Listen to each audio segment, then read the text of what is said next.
Hello दोस्तों, स्वागत है आपका मेरे चैनल शिप्रा राजपूत में। दोस्तों, आप लोग मेरी इस वीडियो को जरूर देखिएगा। जैसे कि आपको थंबनेल से पता चल गया होगा कि मैं आपको इस वीडियो में क्या बताने वाली हूँ।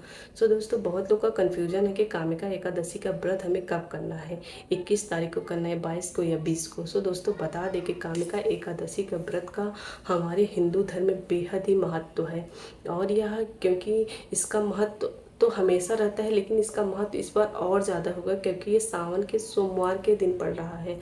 और एकादशी महीने में 2 बार पड़ती है, एक तो कृष्ण पक्ष में पड़ती है, दूसरी शुक्ल पक्ष में। तो यह सावन की पहली एकादशी जो है कृष्ण पक्ष की एकादशी है और यह सावन के सोमवार के दिन 21 जुलाई को पड़ रही है। मतलब कामिका एकादशी का व्रत हमें 21 तारीख को करना है, सोमवार के दिन। और क्योंकि कामिका एकादशी व्रत की शुरुआत जो है 20 तारीख को 12:12 से हो रही है, लेकिन हमको व्रत करना है 21 तारीख को। 21 तारीख को हम कामिका एकादशी का व्रत करेंगे और विधि विधान से भगवान विष्णु की पूजा करेंगे। और इसके पारण का शुभ मुहूर्त अगले दिन 22 तारीख को उदया तिथि के बाद, सूर्योदय के बाद आपको 22 तारीख को 5:30 बजे के बाद से 7:05 के अंदर जो है इसका पारण करना है। कामिका एकादशी के व्रत हमारे हिंदू धर्म में बेहद ही महत्व। कहते हैं कि कामिका एकादशी का व्रत करने से हमारे जन्म जन्मांतर द्वारा किए गए पापों से मुक्ति मिलती है। ब्रह्म हत्या जैसे, गो हत्या जैसे पापों से मुक्ति मिलती है। पहली बात तो हमें यह हत्या नहीं करनी चाहिए। दूसरी बात तो ये कि अगर किसी से जाने अनजाने में किसी प्रकार का कोई पाप हो गया हो, वह उससे मुक्ति पाना चाहता है तो कामिका एकादशी का व्रत जरूर करें, जरूर से जरूर करें।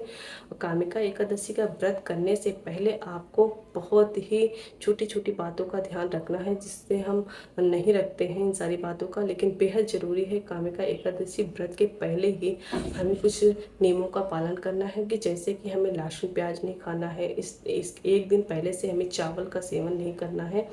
और जो है अगले दिन हमें 21 तारीख को सुबह उठकर पहले तो इस दिन कामिका एकादशी के दिन हमें पवित्र नदी में स्नान करना बेहद ही शुभ माना जाता है। अगर आप नदी में स्नान नहीं कर सकते तो आप अपने घर में गंगा जल डालकर स्नान कीजिए और सूर्योदय के पहले ही आप उठ जाइए और स्नान करिए। उसके बाद साफ स्वच्छ कपड़े धारण कीजिए।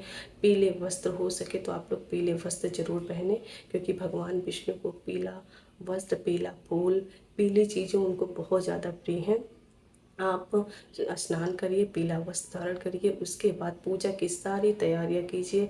भगवान विष्णु को पीला वस्त्र, पीले फूल, अक्षत, पंचामृत, तुलसी आदि चीज़ों को इकट्ठा करके और अच्छे से चौकी लगाइए। चौकी लगा के भगवान विष्णु को सबसे पहले आप स्नान कराइए। उसके बाद उनको अच्छे से स्थापित करिए और स्थापित करने के बाद भगवान विष्णु की विधि विधान से पूजा करें।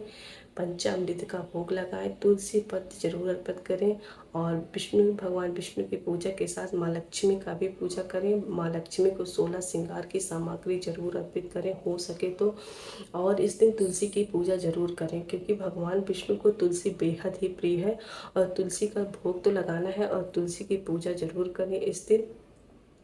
भगवान विष्णु उनको प्रसन्न करने के लिए हमें पीले फल और पीले मिठाई आदि का भोग उन्हें जरूर लगाएं। वो कहते हैं कि जो है कामिका एकादशी का हमारे हिंदू धर्म में बहुत ही महत्व है।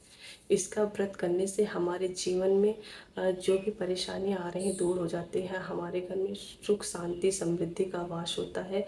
आप विधि विधान से पूजा करिए, अपनी सारी मनोकामनाओं की पूर्ति कीजिए और भगवान से पूजा करने के बाद आपसे जो भी गलती हुई है उसकी क्षमा याचना कीजिए। उसके बाद अगले दिन सुबह सूर्योदय के बाद आप स्नान करिए। फिर से आप भगवान विष्णु की पूजा करें। भगवान विष्णु की पूजा करने के बाद आप जो है पंचामृत तुलसी का भोग लगाएं भगवान विष्णु को, और उसी तुलसी के पत्ते से आप अपने व्रत का पारण भी कर सकते हैं। कहा जाता है कि इस दिन दान का विशेष महत्व है। कामिका एकादशी के दिन आप अपनी यथाशक्ति के अनुसार आप गरीबों को दान कर सकते हैं। आप आपकी सारी मनोकामनाएं इच्छाएं पूर्ण होंगी और आपके घर में सुख शांति समृद्धि का वास होगा। भगवान विष्णु की कृपा पर हमेशा बनी रहेगी। सो दोस्तों, आपको मेरी यह वीडियो कैसी लगी आप लोग कमेंट करके ज़रूर बताइएगा। दोस्तों, आप लोग मेरे चैनल को सब्सक्राइब कर लीजिएगा और बेल आइकन को ज़रूर प्रेस करिएगा ताकि मेरी आने वाली आगे की वीडियो आपके पास पहुंच सके। दोस्तों, चलिए मिलते हैं आपको नेक्स्ट वीडियो में। आपको मेरी वीडियो कैसी लगी आप लोग कमेंट करके ज़रूर बताइएगा।